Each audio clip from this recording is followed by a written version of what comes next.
我哋而家喺2007年7月7日，你冇同我搶嘢講得唔得啊？我先係揸鏡嘅人啊！咁你解説啦，我試試啦。唔好啦，我哋頭先因為黃泳嘅大意，我哋差啲搞到我差啲俾部警車撞，就係呢啲警車啦。我哋而家on the way to 2007年7月7號五月天離開地球表面演唱會。啲 fans 越嚟越多啦！你睇下，啲肥嘅 fans。喂，有人好驚啊！好驚啊！你想點啊？你唔好試搞到我撞車得唔得啊？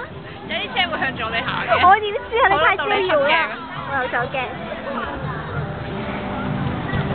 係啦，佢手上面拎住嘅咧就係價值588蚊嘅4區飛㗎，非常之名貴㗎。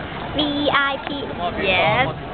好啦，現場有好多黃牛嘅，頭先行過去咧就問你要唔要飛嘅黃牛啊。唔好影到咁肥啊！哦。影到你啊！哦。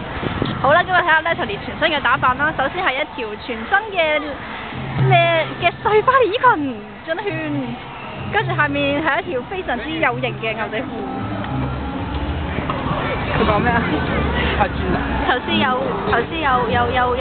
黃牛問我哋有冇多餘嘅飛，唔該而家係個黃牛，就係嗰個肥，就係嗰個白衫白褲。佢好惡啊！